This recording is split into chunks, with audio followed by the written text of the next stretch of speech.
Welcome my friends, आपका online study class में आपका स्वागत है। आज हम क्लास 10th की बायोलॉजी का फर्स्ट चैप्टर लाइफ प्रोसेस के बारे में आपको बताएंगे। लाइफ प्रोसेस का मतलब होता है, लाइफ माने होता है जैव, प्रोसेस माने होता है प्रक्रम, यानी इसको हिंदी में हम कहते हैं जैव प्रक्रम, यानी जीवों में होने वाली समस्त जैविक क्रियाओं को हम जैव प्रक्रम कहते हैं।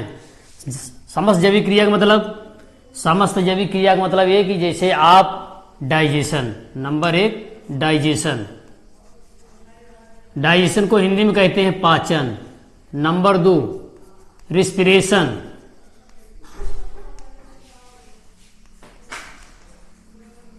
नंबर 3 एब्जॉर्प्शन,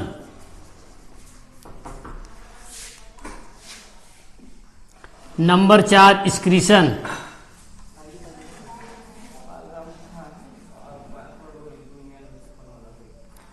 आपने क्या देखा कि नंबर 1 डाइजेशन, डाइजेशन माने पाचन, रेस्पिरेशन माने श्वसन, एब्जॉर्प्शन माने अवशोषण, एक्सक्रीशन माने उत्सर्जन। इन 4 क्रियाओं के अलावा भी और अन्य सारी क्रियाएं होती हैं जिनको आपके बारे में हम बताएंगे। तो यानी इन्हीं सब क्रियाओं के बारे में अध्ययन करने को ही हम क्या कहते हैं भाई, लाइफ प्रोसेस यानी जैव प्रक्रम कहते हैं। ये आपका क्लास 10th का फर्स्ट चैप्टर है बायोलॉजी। बायोलॉजी का क्या है, फर्स्ट चैप्टर, जिसका नाम है लाइफ प्रोसेस यानी जैव प्रक्रम। और ये देखिए, जैव प्रक्रम जरूरी नहीं केवल एनिमल्स में हो, यानी जो भी सजीव होगा, जो भी सजीव होंगे, जैसे पेड़ पौधे, जीव जंतु। अब जीव जंतु में चाहे एक कोष की जंतु हो, चाहे बहुकोष की जंतु हो, चाहे वेरी वेरी माइक्रो ऑर्गेनिज्म हो, सब में ये सारी प्रक्रियाएं होंगी। जैसे वायरस हो, बैक्टीरिया हो, एंटीबैक्टीरिया हो।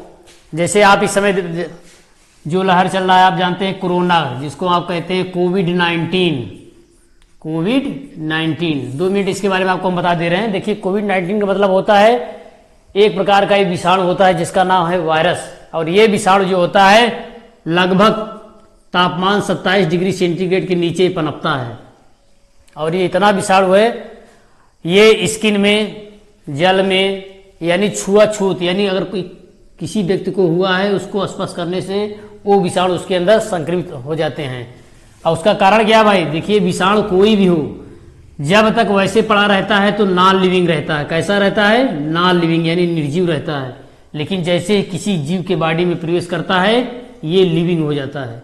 लिविंग होने के बाद ये क्या करता है, आपके बॉडी में इन्फेक्शन करता है। इन्फेक्शन कैसे करता है, सबसे पहले ये एसेक्सुअल रिप्रोडक्शन द्वारा, यानी अलैंगिक प्रजनन द्वारा अपनी संख्या बनाता है, बढ़ाता है। कैसे बनाता है, 1 से 2, 2 से 4, 4 से 8, यानी इसी तरह ये आपके शरीर में संख्याएं बढ़ाने लगता है। जब इसकी संख्या यानी 10,000, 1,000 से एबव हो जाती है, तब आदमी को तमाम प्रकार की शिकायतें, यानी सर्दी, जुकाम, बुखार, बॉडी का टेम्परेचर अचानक लो हो जाना, बढ़ जाना, ये सब लक्षण प्रतीत होता है। तो ब्लड जांच करने पे पता चलता है कि आपको कोरोना है।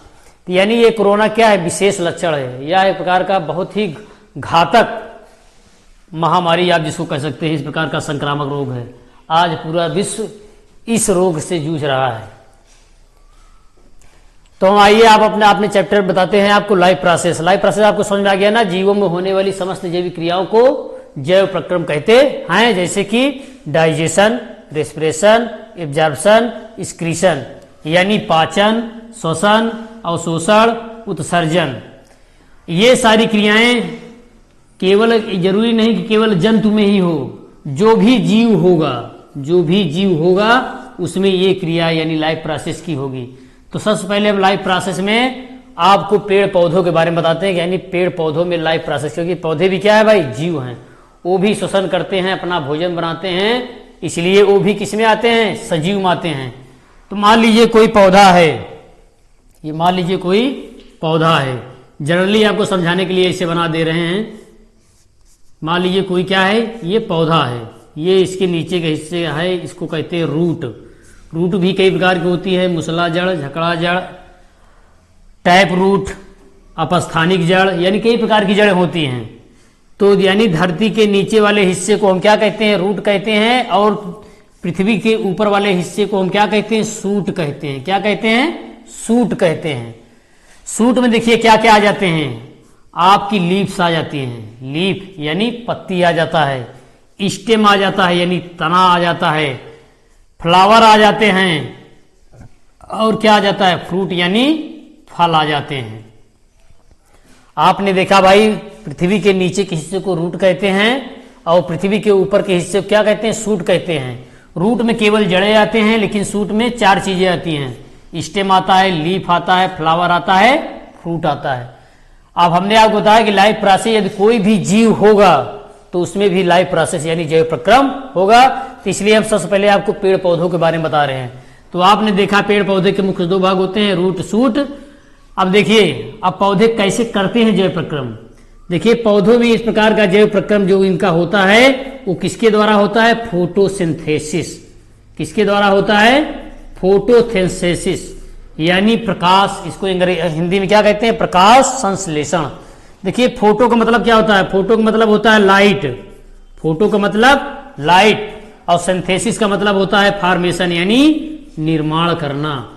यानी कोई ऐसा जीव जो प्रकाश की सहायता से अपना भोजन स्वयं बना लेता है, उस प्रक्रिया को हम क्या कहते हैं, उस जीव को क्या कहते हैं, प्रकाश संश्लेषी जीव कहते हैं। और इस पूरी प्रक्रिया को क्या कहते हैं, फोटोसिंथेसिस यानी प्रकाश संश्लेषण की क्रिया कहते हैं। देखिए, फोटो मीन्स लाइट, सिंथेसिस माने फॉर्मेशन। यानी अब आप इनका यदि संधि विच्छेद करना जानते रहेंगे तो आप इसकी डिफिनेशन आसानी से लिख लेंगे। फोटो मीन्स लाइट और फॉर्मेशन मीन्स, सिंथेसिस माने फॉर्मेशन यानी निर्माण करना। यानी ऐसा जीव जो प्रकाश की उपस्थिति में अपना भोजन स्वयं, फॉर्मेशन माने निर्माण कर लेता है, स्वयं निर्माण कर लेता है, उसे प्रकाश संश्लेषी जीव कहते हैं, यानी फोटोसिंथेटिक ऑर्गेनिज्म। और इस यानी होल प्रोसेस को क्या कहेंगे, यानी इस पूरी प्रक्रिया को क्या कहेंगे, प्रकाश संश्लेषण की क्रिया कहते हैं। अब देखिए, प्रकाश संश्लेषण क्रिया पौधों में होती कैसे है, उसके बारे में थोड़ा देखिए। उसके बारे में थोड़ा देखिए, प्रकाश संश्लेषण क्रिया होती कैसे है। देखिए, कोई भी पौधे हों, कोई भी जीव हो, सभी भोजन ग्रहण करते हैं, श्वसन करते हैं, बशर्ते कि कुछ जीव हैं मोशन करते हैं यानी गति करते हैं, कुछ जीव हैं गति नहीं करते हैं। तो पौधा जीव है लेकिन ये मोशन नहीं करता, कि यहां आपने लगा दिया, पता चला 4 दिन बाद आपने दरवाजे पे लगाया था, पता लगा 4 दिन बाद आपके खेत में पहुंच गया, ऐसी बात नहीं। पौधे सारी क्रियाएं करते हैं, इस जीव हैं, लेकिन ये एक चीज नहीं करते हैं, मोशन यानी गति नहीं करते हैं। लेकिन जो जंतु होते हैं उनमें ये क्रियाएं होती है, उसके साथ साथ वो जंतु गति भी करते हैं। जैसे आपने देखा होगा गाय, भैंस, भेड़, बकरी, जीवाणु, कीटाणु आदि, वो सब देखिए एक स्थान से कहाँ चले जाते हैं, दूसरे स्थान पर, यानी अपना भोजन करते करते विचरण करते हैं। लेकिन पौधे क्या है, स्थिर होते हुए भी ये सारी प्रक्रियाएं करते हैं। ये अंतर है जंतुओं पौधों में। अब देखिए, प्रकाश संश्लेषण परिभाषा हमने आपको बता दिया, प्रकाश संश्लेषण क्रिया होती कैसे, इसके बारे में आप देखिए। और ये सब आप किसके अंतर्गत पढ़ रहे हैं, लाइफ प्रोसेस यानी जैव प्रक्रम के बारे में। और हमने बताया कि ये जैव प्रक्रम दोनों जीवों में होती है, यानी पेड़ पौधों में भी होता है और जंतुओं में होता है। और दोनों हैं क्या, जीव हैं, दोनों हैं क्या, जीव। तो देखिए, रिएक्शन इसके लिखते हैं, रिएक्शन लिख के आपको समझाते हैं। देखिए,6CO2 plus 12H2O, 6CO2 plus 12H2O। और ऊपर हम क्या लगा देते हैं, तीर के निशान पे भाई सनलाइट लगा देते हैं। क्या लगा देते हैं, सनलाइट। जैसे आप मॉडर्न में देखा होगा, आजकल सबसे ज्यादा सोलर पैनल का उपयोग लोग कर रहे हैं, सोलर पैनल का उपयोग कर रहे हैं। क्यों कर रहे हैं लोग, यानी बिजली की बचत के लिए। सोलर का मतलब क्या होता है भाई, सोलर मीन्स सौर पैनल माने होता है एक टेक्निकल एक तरीका होता है जिसके माध्यम से क्या विद्युत प्राप्त करते हैं। इससे क्या है कि भाई आपको धूप है तो एनी टाइम आपको बिजली प्राप्त होती रहती है। और ये मिलता किससे है भाई, सूर्य से। इसलिए इसका मुख्य स्रोत क्या है भाई, सूर्य है। It is the main source of solar panel of sunlight. यानी इस सोलर पैनल का मुख्य स्रोत क्या है भाई, सन है। सन माने सूरज। इससे आपको विद्युत प्राप्त होती है, जिससे आपके घरों में टीवी, पंखे, तमाम प्रकार के इलेक्ट्रॉनिक चीजें चलती हैं। यहां तक कि आज इतने बड़े बड़े सोलर पैनल हैं कि आप कृषि के उपयोग में यानी साधन के उपयोग में भी आप प्रयोग कर रहे हैं। जैसे कि आप देखिए, कुछ लोग गांव देहात में सोलर पैनल लगाते हैं, उससे उन अपना समरसेबुल यानी जल की व्यवस्था करते हैं, उससे खेत की सिंचाई करते हैं और क्या कहते हैं कृषि के काम में लाते हैं और उसका उपयोग करते हैं। तो ये किसका लाइट की कोई आवश्यकता नहीं है, ये इसको ऊर्जा कौन दे रहा है? सन यानी सूरज दे रहा है। तो देखिए सनलाइट, अब यहां भी देखिए सूर्य क्या काम कर रहा है? सनलाइट। और नीचे क्या लगा देंगे भाई? क्लोरोफिल। नीचे क्या लगा देंगे? क्लोरोफिल। थोड़ा यहां ब्लैक बोर्ड चिकना है थोड़ा, इसलिए यहां पे चाक फिसल रहा है। ये क्या लिखा है? क्लोरोफिल। अब देखिए बनेगा क्या भाई? बनेगा C6H12O6 प्लस क्या अब निकलेगा 6H2O प्लस 6O2। तीर का निशान हमने यहां ऊपर क्यों लगाया भाई? ध्यान दीजिएगा, तीर का निशान हमने इसलिए लगाया क्योंकि पौधे और जंतुओं का क्या है भाई जी? भाई पौधा क्या होता है? जंतुओं का पूरक होता है। क्योंकि क्यों पूरक कहा जाता है? क्योंकि इसी से निकली हुई ऑक्सीजन हम आप ग्रहण करते हैं और हम पौधों को अपनी निकली हुई कार्बन डाइऑक्साइड पौधों को प्रदान करते हैं। इसलिए जंतु और पौधे एक दूसरे के पूरक होते हैं, क्योंकि वो हमें ऑक्सीजन देते हैं और हम उनको कार्बन डाइऑक्साइड देते हैं। पूरक उसी को कहा जाता है, जैसे आपने मैथ में पढ़ा होगा कि ये कोण इसके पूरक होता है। पूरक का मतलब ये होता है कि यानी ये इसके बदले में कुछ दे रहा है, आप उसके बदले में उसको कुछ दे रहे हैं। जैसे आपने नाम सुना होगा कुछ जीवाणु, भाई वो क्या देता है? जैसे आपने देखा होगा सिरका बनाने वाला जीवाणु, दूध से दही बनाने वाला जीवाणु। सिरका बनाने वाले को स्टोबैक्टर कहते हैं, दूध से दही बनाने वाले को लैक्टोबैसिलस कहते हैं। तो ऐसे तमाम प्रकार के जीवाणु है। आप क्या करते हो भाई? गन्ने का रस एक मटके में भर के रख देते हो और आप देखते हो कि एक महीने बाद उसमें बहुत भयानक सनसनाहट की आवाज आती है। देखिए भाई, हमने आपको बताया कि दूध में कौन सा जीवाणु पाया जाता है? लैक्टोबैसिलस, और सिरके में स्टोबैक्टर। यानी एक दूसरे के पूरक क्यों है भाई?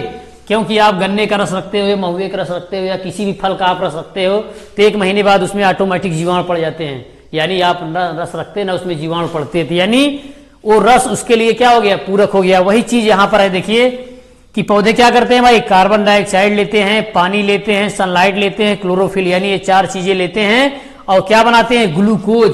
ये किसका सूत्र है? ग्लूकोज। और इसी ग्लूकोज को हम क्या कहते हैं भाई? फूड, यानी भोजन कहते हैं। क्या कहते हैं? भोजन। देखिए इंग्लिश में फॉर फोटोसिंथेसिस, और ये पूरी प्रक्रिया क्या हो गई भाई? फोटोसिंथेसिस, यानी प्रकाश संश्लेषण की पूरी प्रक्रिया हो गई। तो for photosynthesis 4 factors are required compulsory, यानी प्रकाश संश्लेषण के लिए 4 कारकों की अत्यंत आवश्यकता होती है। नंबर 1 कार्बन डाइऑक्साइड, नंबर 2 पानी यानी जल, नंबर 3 क्लोरोफिल यानी पर्णहरित, और पर्णहरित में चाहे हरित लवक, और नंबर 4 क्या है? सनलाइट यानी सूर्य का प्रकाश। सपोज करिए कि यदि इन 4 चीजों में एक भी चीज अनुपस्थित रहे तो क्या पौधे अपना भोजन बना सकते हैं? नहीं।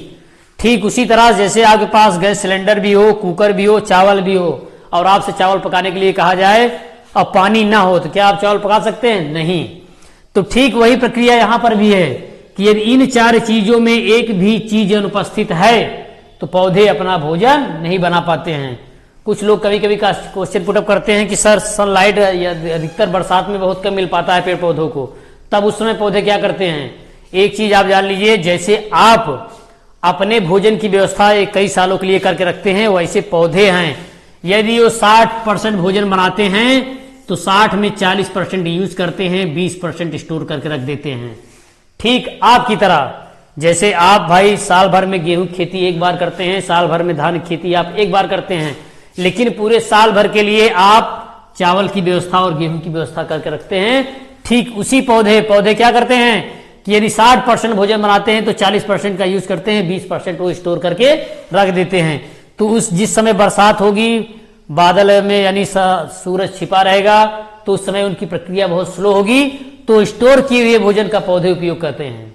हाँ, यदि 2-3 महीने अगर कंटिन्यू हो जाए, जैसे आप देखते हैं ठंडियों में महीनों भी सूरज कंटिन्यू नहीं निकलता है, तो आप देखते हैं कि उनका स्टोर किया हुआ भोजन धीरे धीरे खत्म होने लगता है, तो पौधे ऑलरेडी धीरे धीरे मुरझाने लगते हैं। तो प्रक्रिया है। तो आप जान गए for photosynthesis 4 factors are required compulsory, यानी प्रकाश संश्लेषण के लिए 4 कारकों की अत्यंत आवश्यकता होती है। नंबर 1 कार्बन डाइऑक्साइड, नंबर 2 पानी, नंबर 3 क्लोरोफिल, नंबर 4 सनलाइट। और एक चीज और बता दे रहे हैं, यदि इन 4 चीजों में एक भी चीज अनुपस्थित रहेगा तो पौधे अपना फोटोसिंथेसिस यानी प्रकाश संश्लेषण की प्रक्रिया नहीं कर पाएंगे। और आपने देखा रिएक्शन के थ्रू क्या बना, ग्लूकोज बना, पानी बना और ये ऑक्सीजन बाहर निकल जाती है। यही निकली हुई ऑक्सीजन पृथ्वी के समस्त जीव जंतु ग्रहण करते हैं और उसके बदले में और हम लोग क्या देते हैं पौधे को, कार्बन डाइऑक्साइड देते हैं। तो ये रहा लाइफ प्रोसेस, यानी लाइफ प्रोसेस के अंतर्गत पौधों की ये प्रथम प्रक्रिया जैव प्रक्रम जिसे कहते हैं। इसके अलावा पौधों में तमाम प्रकार की क्रियाएं होती हैं, जैसे हमने आपको बता दिया नंबर 1 डार्क रिएक्शन। इसके अलावा भी एक क्रिया होती है भैया डार्क रिएक्शन। नंबर 2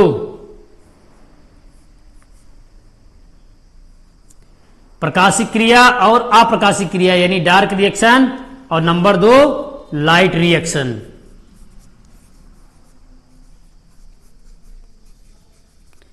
यानी डार्क रिएक्शन को इनलाइट रिएक्शन भी कहते हैं, यानी चाहे इसे आप डार्क रिएक्शन कहिए चाहे अप्रकाशिक क्रिया कहिए। लाइट रिएक्शन यानी प्रकाशिक क्रिया।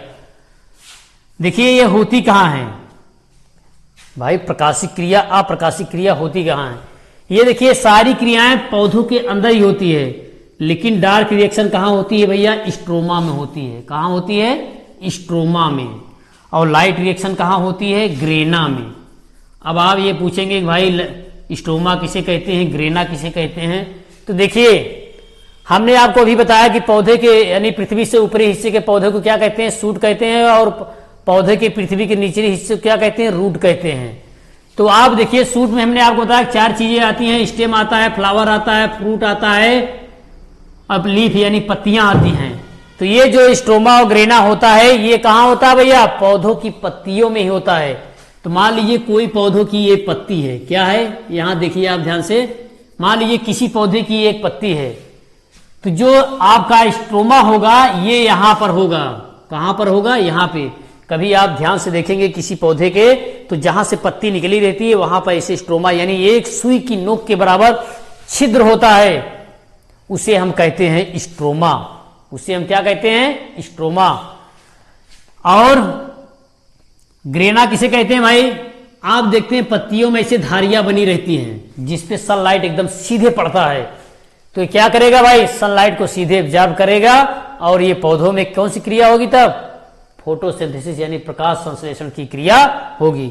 इसीलिए इसे क्या कहा जाता है, अप्रकाशिक क्रिया, और इसे क्या कहा जाता है, प्रकाशिक क्रिया। और एक चीज ध्यान रखिएगा, प्रकाशिक क्रिया के लिए सनलाइट यानी सूर्य की प्रकाश की अत्यंत आवश्यकता होती है। डार्क रिएक्शन के लिए सनलाइट की उतनी आवश्यकता नहीं होती है जितनी की लाइट रिएक्शन के लिए होती है। तो ये रहा पौधों के लिए यानी लाइफ प्रोसेस।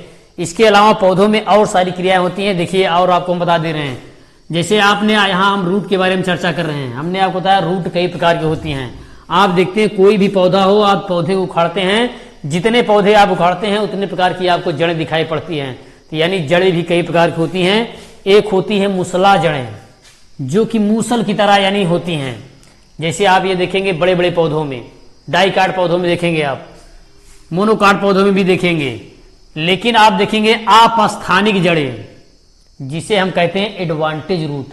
आपने कभी देखा होगा धान का पौधा, गेहूं का पौधा, वैसे उखाड़ने पे टूट जाते हैं, लेकिन यदि खेत में पानी भरा हो, सिंचाई किए रहें, तो धान का पौधा पूरे रेसे लेके चला आता है, गेहूं का पौधा भी पूरा रेसा लेके चला आता है। तो यानी कैसा होता है, अपस्थानिक होता है, यानी क्षणभंगुर होता है। पानी भरा हुआ आप आसानी देखते, आप देखते हैं इस टाइप कैसे इसकी जड़ें होती हैं, चाहे धान की हो चाहे गेहूं को। तो इस प्रकार की जड़ों को हम क्या कहते हैं, अपस्थानिक जड़ें कहते हैं। जैसे कहां पाया जाएगा, जैसे धान में, गेहूं में, सरसों में, चने में, अरहर में। ठीक, तो मूसला जड़ हो गया, अपस्थानिक जड़ हो गया। और एक होता है टैप रूट यानी मूल रोम। मूल रोम किसे कहते हैं भैया, जैसे आपने देखा होगा मूली, गाजर देखा है ना, जबकि वो ऑलरेडी जड़ होते हैं, लेकिन उनमें भी ऐसे पतले पतले रेसे ऐसे निकले रहते हैं, उसे हम क्या कहते हैं, टैप रूट कहते हैं। क्या कहते हैं, टैप रूट यानी मूल रोम कहते हैं। क्या कहते हैं, मूल रोम। यानी जड़ जैसे लक्षण विद्यमान हैं और जड़ में भी रेसे निकले हुए हैं, तो उसे हम क्या कहते हैं, टैप रूट यानी मूल रोम कहते हैं। अब देखिए जड़ों का काम क्या है भाई, देखिए जड़ में एक आता है पौधों का सबसे मुख्य अंग जिसे हम कहते हैं वैस्कुलर बंडल। क्या कहते हैं, वैस्कुलर बंडल। इसका पौधों में बहुत बड़ी भूमिका इसकी है। इसको हम कहते हैं वैस्कुलर बंडल यानी संवहन ऊतक। क्या कहते हैं, संवहन ऊतक। और आप देखिए संवहन ऊतक का मतलब क्या होता है भाई, जो किसी को संवहन करता हो यानी उसको कुछ देता हो। जैसे आप कोचिंग पढ़ते हैं, फीस देते हैं, कोई विद्यालय में अध्यापक पढ़ाता है, पेमेंट लेता है, यानी क्या कर रहा है, वो ज्ञान बांट रहा है, उसके बदले में पेमेंट ले रहा है, तो यानी संवहन कर रहा है ना। वही चीज यहां पर है, यानी किसी चीज को संवहन करना यानी किसी चीज को डोनेट करना, आदान प्रदान करना, ये किसका काम है, वैस्कुलर बंडल यानी संवहन ऊतक का। अब आप सोचते होंगे टिश्यू माने ऊतक होता है, लेकिन यहाँ बंडल माने ऊतक।